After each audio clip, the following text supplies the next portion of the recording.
Olá, meninas! Estou muito feliz de estar aqui hoje. Chegou o grande dia do nosso estudo bíblico. Temos um assunto muito importante para conversarmos. Mas antes disso, eu quero dar uma grande notícia que acendeu a luz. Vocês não disseram nada, mas ficou muito escuro o vídeo do vídeo Bem-vindas, né? Eu fiquei conversando só de um lado, esse lado aqui não tinha iluminação, só depois que eu vi no WhatsApp, porque na edição aqui não deu pra perceber.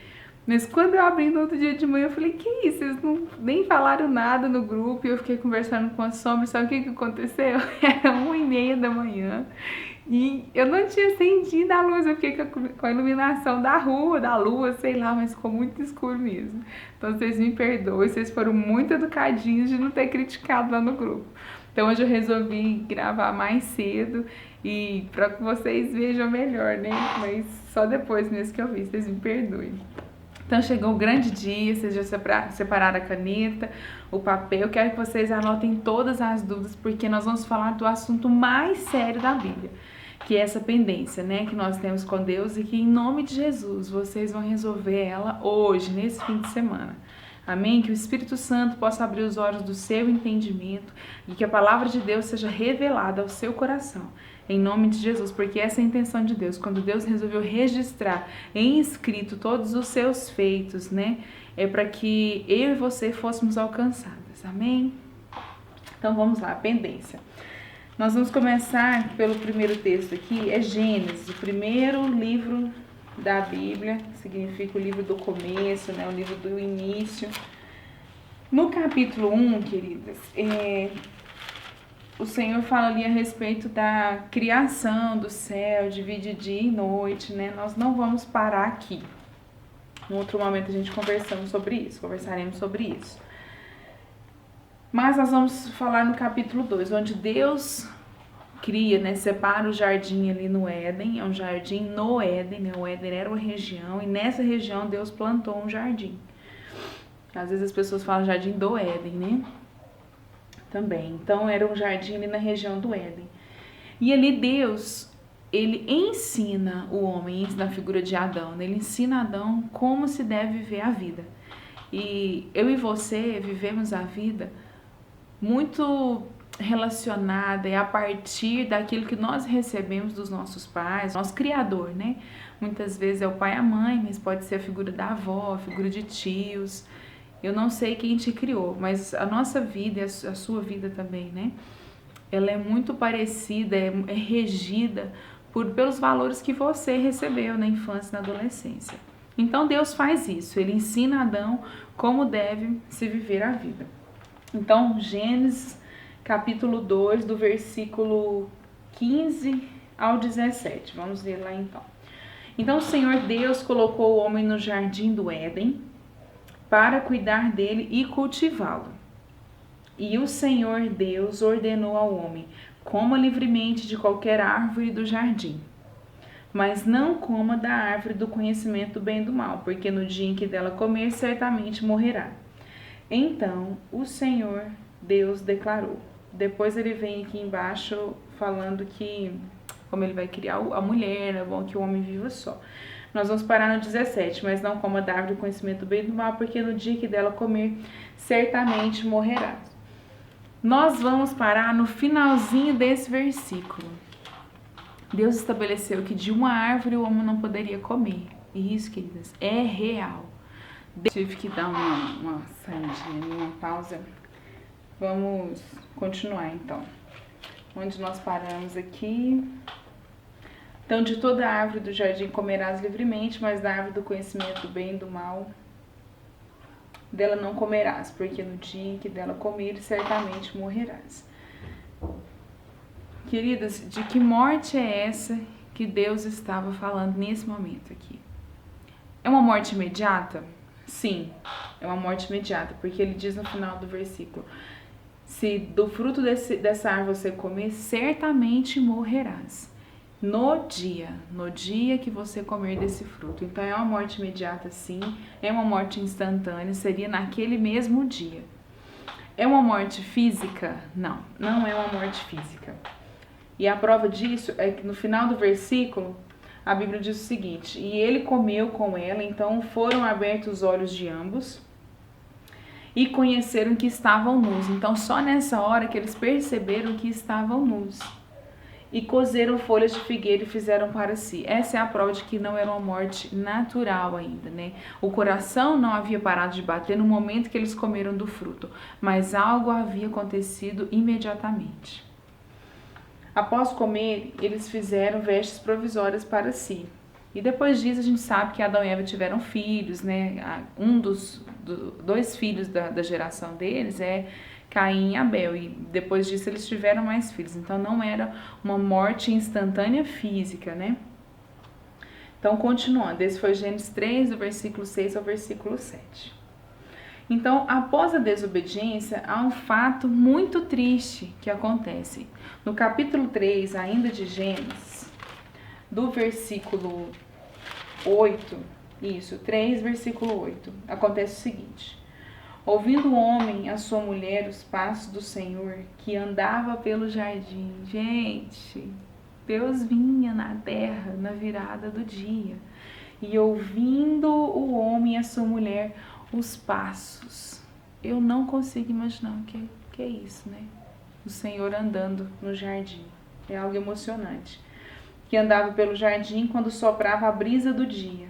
Esconderam-se da presença do Senhor Deus entre as árvores do jardim. Mas o Senhor Deus chamou o homem perguntando: onde está você? Nesse momento, queridos, homem e Deus estão separados por causa de um pecado. E através desse pecado todos os outros entraram por causa da desobediência.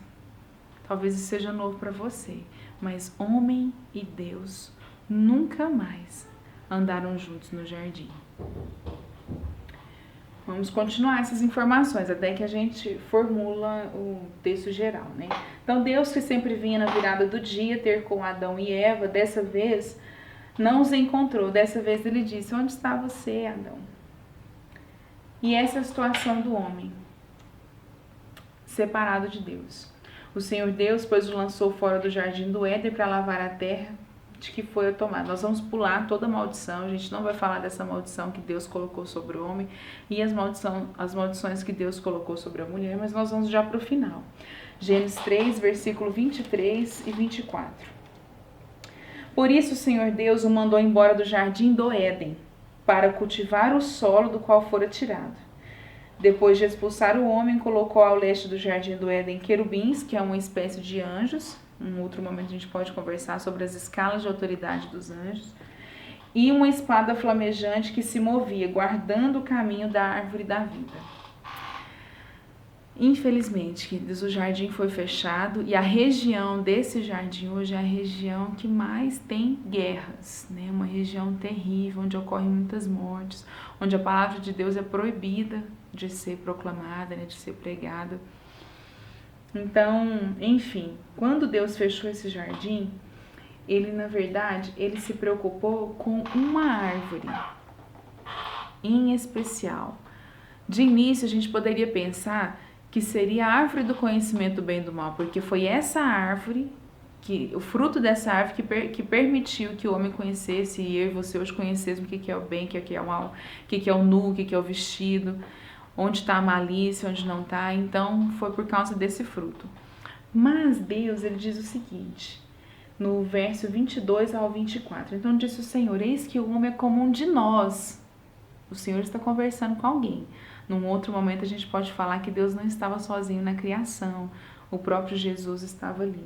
Então, Deus fala: eis que o homem é como um de nós, sabendo o bem e o mal.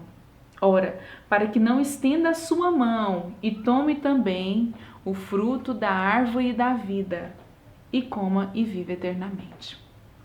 Então Deus lançou o homem para fora do Éden, e havendo lançado fora, pôs querubins ao oriente e uma espada inflamada que andava ao redor para guardar o caminho da árvore da vida. Por que será que Deus preocupou com a árvore da vida de uma forma tão especial?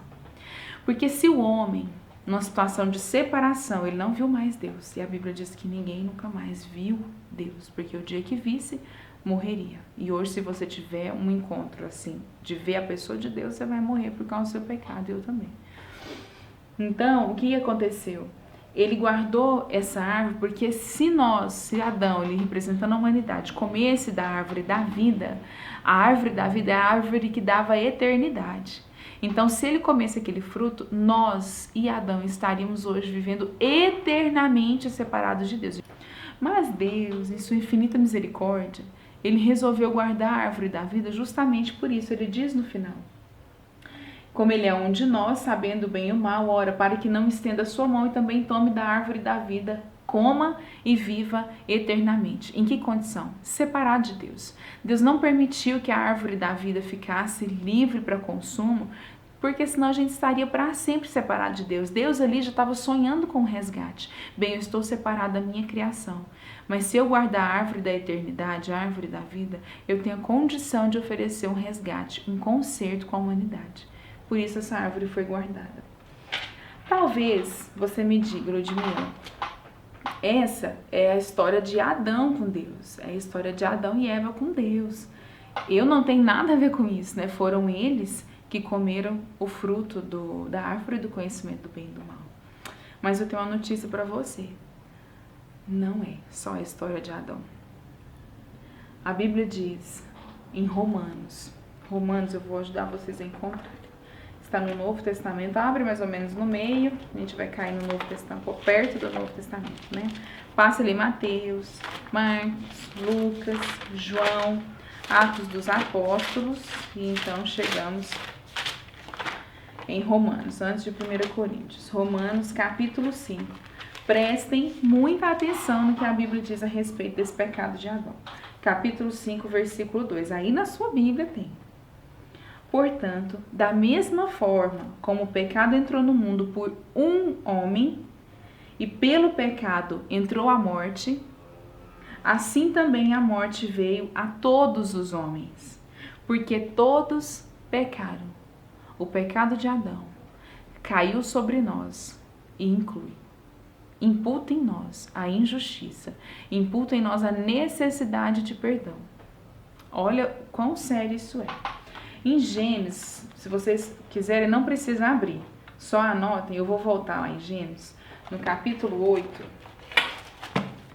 podem só anotar.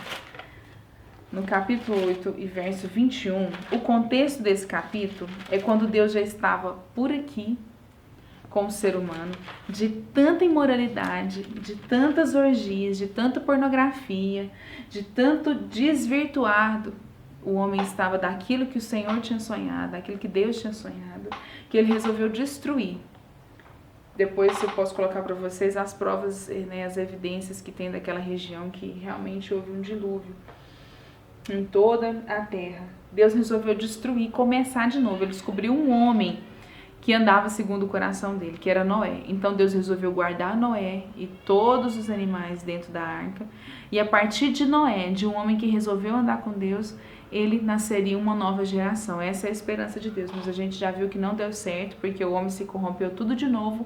E hoje nós estamos vivendo dias parecidíssimos com os dias que Noé viveu.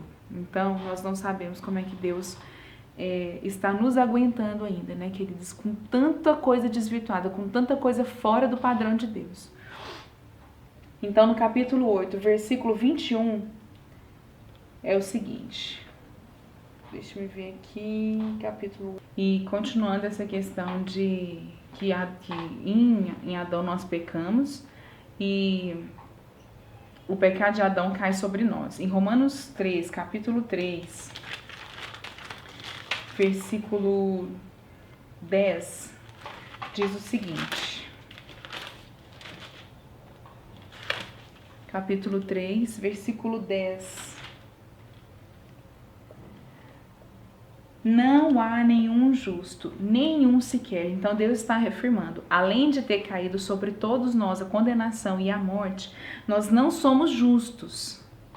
E isso pode mudar muita coisa para nós hoje, né? Essa sensação de justiça, de que eu não peco, de que eu não tenho do que arrepender, não. Deus está falando e a Bíblia está dizendo que não há nenhum justo sequer aqui na terra. Então, queridas, isso me inclui, isso te inclui, isso inclui seus familiares, isso inclui toda a humanidade, pessoas que já morreram, as que estão por nascer, isso inclui todos nós. O pecado de Adão caiu sobre nós e precisamos de arrependimento. O que eu estava dizendo com vocês aqui em Gênesis, capítulo 8, verso 21, só para confirmar essa questão de que não há nenhum justo na terra, logo depois que Noé saiu da arca, ele prestou um sacrifício, né? Ele ofereceu um sacrifício a Deus. E no verso 21 fala o seguinte, o Senhor Deus... Gênesis 8, 21. O Senhor sentiu o aroma agradável do sacrifício, né? Um cheiro agradável, e disse a si mesmo, nunca mais amaldiçoarei a terra por causa do homem, pois o seu coração é inteiramente inclinado para o mal desde a sua infância. Então, desde as crianças, né, desde os bebês, a gente já percebe a necessidade de correção, de disciplina. Então, vamos continuar. Então, eu e você precisamos resolver essa situação hoje, né? Estamos numa condição, sim, separados de Deus. E só de olhar para o mundo, a gente percebe que esse mundo não é reinado, não é dirigido por Deus. O mundo de Deus, ele, na verdade, essa terra que Deus construiu para nós, ela vai ser destruída, né? E tem um mundo que está por vir. Um outro momento a gente fala disso. Então, agora talvez você me pergunte, e agora? Estou separada de Deus, né? Nós estamos separados de Deus. Ele diz na palavra que não há ninguém justo, que todos pecaram, e por causa de um pecado chegou a todos. E todos estão separados dele, e a eternidade também é uma pendência, porque a árvore da vida foi guardada e não tem como a gente comer, não é uma árvore que a gente acha que come e vamos viver eternamente, essa árvore não é encontrada mais. E depois que eu morrer, o que vai acontecer? Então, vamos ver o que a Bíblia diz disso. Queridas, a data da queda do homem nós não temos, da criação, né, nós temos, a primeira data que nós temos é em Abraão, que é o pai da fé.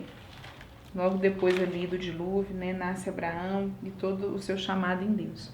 De Abraão até Jesus, nós temos 2.100 e poucos anos. Então, tem muito mais de 2.000 anos, né, o que eu vou falar para vocês agora. Muito mais de 2.000 anos depois do fechamento do jardim, vem uma pessoa para tocar nesse assunto de novo. Para falar de eternidade, para falar de vida eterna de novo. E essa pessoa foi vista por João. O João Batista estava lá batizando todo mundo no Rio Jordão, adultos. Um outro momento a gente pode falar por que Jesus ensinou a batizar adultos. Então, todos sendo batizados, e João, primeiro ele já fala, né? Vão converter primeiro, vão se arrepender de seus pecados, depois vocês veem que eu mergulho vocês no rio. Mas com essa vida bagunçada que vocês estão aí, eu não vou batizar ninguém. Depois falamos de batismo. Mas e João batizando no Jordão lá, batiza um, batiza outro. De repente, João para e diz... Chegou o dia. Alá. Em João, capítulo 1, verso 29, você pode pegar aí lá no Novo Testamento. Sim. Aperta um pause aí e procura lá. Mateus, Marcos, Lucas, João. Capítulo 1, verso 29, aqui, versículo 29. João diz o seguinte. Vejam, alá. O Cordeiro de Deus que tira o pecado do mundo é Ele, chegou o dia. E de quem que João estava falando? De Jesus Cristo. Jesus, Ele é o Cordeiro de Deus que tira o seu pecado e o meu pecado. Que pecado? O pecado que nós contraímos lá em Adão. Mas como que Ele faz isso? A gente vai ver agora. Então, João capítulo 1, verso 4 também, ele diz o seguinte. Nele estava a vida. E esta era a luz dos homens. Em Cristo está a vida. Olha só o assunto voltando, de vida eterna, vocês percebem? Em João, capítulo 12, mesmo João. Aperta um pause aí, procura lá. João 12, de 45 a 47. Agora, Jesus dizendo de si mesmo. Pode até pegar o 44 também. Jesus diz em alta voz, é o que diz o versículo, tá aí na sua Bíblia.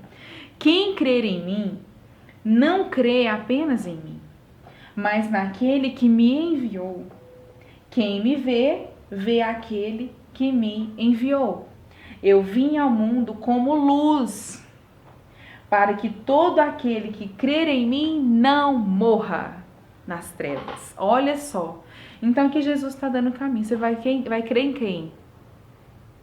Eu não sei que rituais os seus antepassados te ensinaram, mas a sua Bíblia está escrito que aquele que crer em mim não vai morrer. Vai fechar os olhos nessa terra e não vai permanecer morto. Quando abrir os olhos, vai me ver e eu vou convidá-lo para a eternidade. Quem crê em Jesus. Então vamos ver lá em João 3,16. Eu tinha falado para vocês Romanos 3,23, mas é uma outra referência. João 3,16. João 3,16. Porque Deus amou o mundo de tal maneira que deu seu Filho unigênito para todo aquele que nele crer, não morra, mas tenha a vida eterna. Falou de vida eterna. Todo aquele que nele crer, todo aquele que crer em Jesus, que ele veio, que ressuscitou, não como um bebezinho que está deitado na manjedoura, inerte, que não pode fazer nada por nós, mas todo aquele que crê que Jesus veio e ressuscitou para me livrar da morte, te livrar da morte, nós vamos para a eternidade e vamos nos encontrar lá.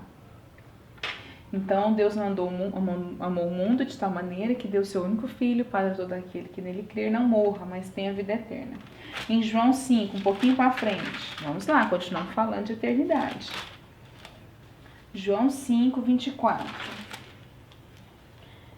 Eu asseguro, Cristo dizendo, Jesus dizendo de si mesmo, eu asseguro, quem ouve as minhas palavras e crê naquele que me enviou, tem a vida eterna e não será condenado, mas já passou da morte para a vida. É o que Jesus está dizendo. Quem crê nele vai passar da morte para a vida. João 6, 47, na mesma linha aí. 47 e 48, diz o seguinte: asseguro a vocês que aquele que crê tem a vida eterna, e eu sou o pão da vida. Jesus está dizendo que o fruto da árvore da vida foi substituído pelo pão, e quem comer desse pão, quem alimentar dessa palavra, quem ler a Bíblia e tomar ela como verdade, que não vai ter fome, nada vai ficar sem resposta, nada vai ficar para trás mal entendido. Você vai entender todas as coisas acerca de Deus, debaixo da luz do Espírito Santo. Nós não vamos ter fome, e nós vamos para a eternidade. Então, queridas, é em Jesus. E João 14, para encerrarmos, né? Falta só mais um. João 14, 6. João capítulo 14, versículo 6. Diz o seguinte: Jesus respondeu: eu sou o caminho. O caminho não estava fechado? O caminho para a árvore não estava fechado? Lembra que a gente conversou no início? Agora ele diz, não tem mais caminho para a árvore. O jardim está fechado, vocês esquecem. Deus não está mais com vocês. Mas eu sou o caminho, a verdade e a vida. Ninguém vem ao Pai, senão através de mim. Eu não sei, minhas amigas, que caminho foi ensinado para vocês voltarem para Deus, para garantir a salvação e a eternidade. Mas eu tô aqui para estudar a Bíblia com vocês. E a minha Bíblia, a sua Bíblia está dizendo que Jesus, ele é o caminho que vai nos levar de volta para o Pai. E eu quero desafiar vocês a fazer uma oração de entrega onde você estiver e dizer: Jesus, eu não sabia disso. Me ensinaram tantas coisas, tantos rituais. Mas o que eu preciso é crer em Ti, na Sua palavra, crer que apenas você é o caminho que vai me levar de volta para Deus. Me ajude a andar nesse caminho. E eu quero te ajudar, eu quero que você me ligue. Se for preciso fazer uma visita, eu quero orar com você, te ajudar, te direcionar nessa oração de entrega. Amém? Então, encerrando, Jesus, ele é o Cordeiro de Deus que tira o pecado do mundo. Isso não pode ser apenas uma fala, uma oração repetida. O Senhor é o Cordeiro de Deus que tira o pecado do mundo. Não, isso tem que gerar vida dentro de você. Isso tem que vir de dentro, que ele é o Cordeiro de Deus, sim, que tira o meu pecado. Então, eu não posso correr atrás de mais nenhum outro Deus. Apenas Jesus, ele é o Cordeiro de Deus que pode me livrar da condenação, do seu pecado. Ele dá de volta a vida eterna para quem crer nele, porque nele está a vida, ele é o pão da vida, ele é a luz, e a Bíblia fala que essa luz raiou. E a luz está raiando hoje para você. Se até hoje você não entendeu isso, a partir de hoje você vai entender. Jesus é o único caminho de volta para Deus. João 14, a gente acabou de ler. Ele é o pão da vida. Não há mais dúvidas a respeito da eternidade. Deus fechou o caminho que dava para a árvore da vida, mas abriu o caminho em Jesus. João viu Jesus e falou: ah lá, gente, é ele, é o Cordeiro de Deus que tira o pecado do mundo.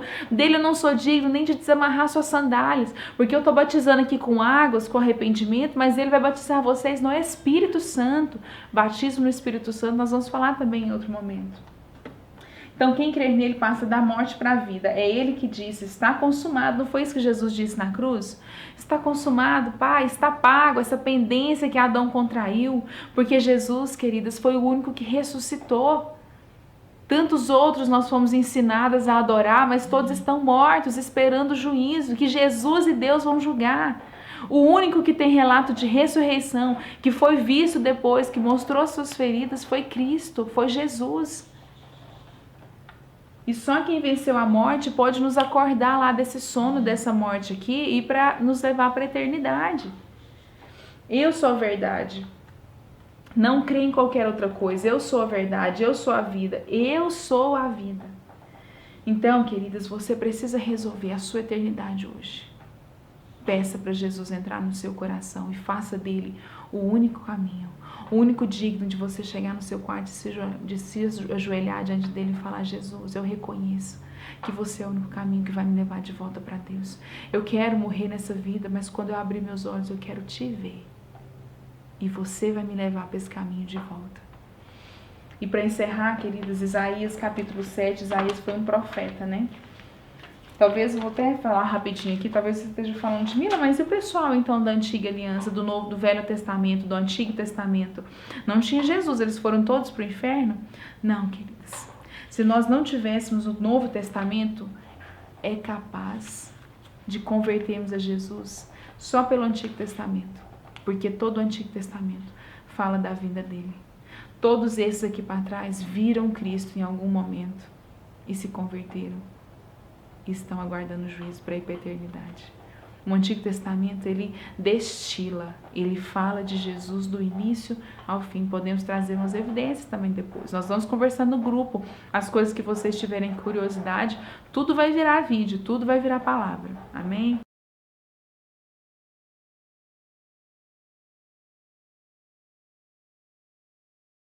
Olá, queridas. Espero que vocês possam ter sido tocadas tremendamente por essa palavra que foi ministrada agora há pouco. E quero compartilhar uma canção com vocês que fala sobre isso, né? Sobre a salvação, sobre o propósito de Cristo para as nossas vidas. Espero que vocês vão de encontro com Deus através dessa canção. Amém?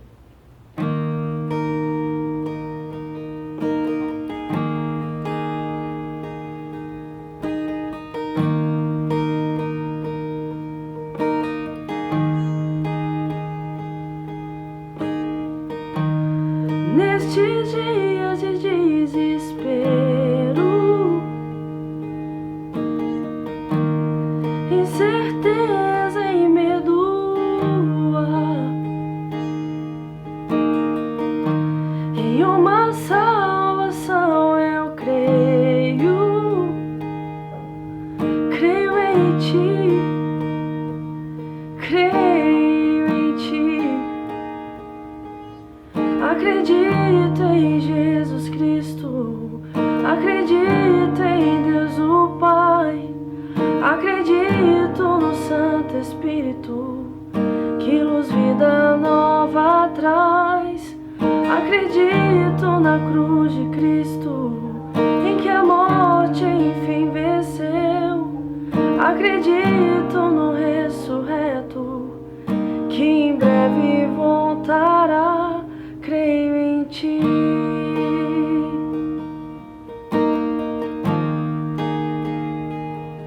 Que nossa fé não seja hino, apenas notas e canções, e mesmo em tentações e fraco, creio em ti, creio em ti. Acredito em Jesus Cristo, acredito em Deus o Pai, acredito no Santo Espírito que luz, vida nova traz. Acredito na cruz de Cristo, em que a morte enfim venceu.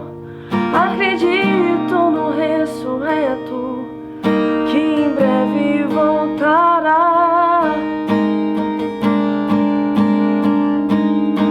O perdido encontrou perdão, pois agora aqui o amor venceu, e que a igreja viva este amor. Creio em ti,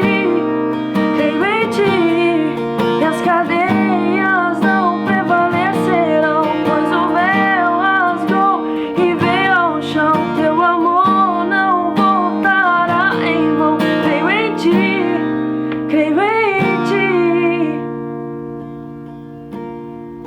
Você pode declarar comigo?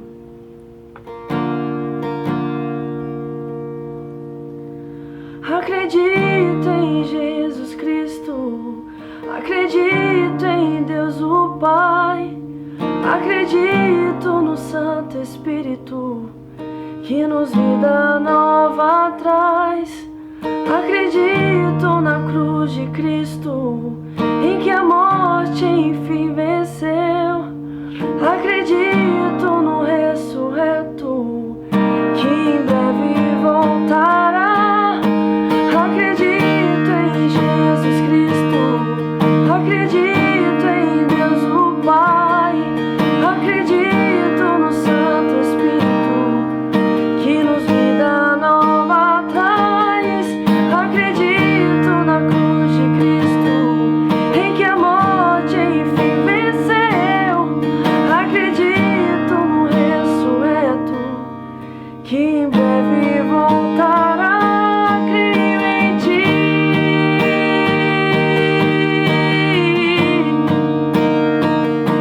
creio em ti,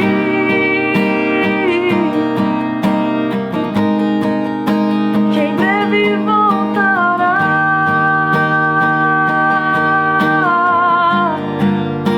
que em breve voltará. Creio em ti,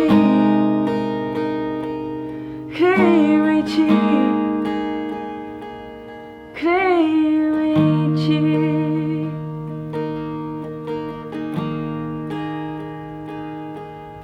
creio em ti.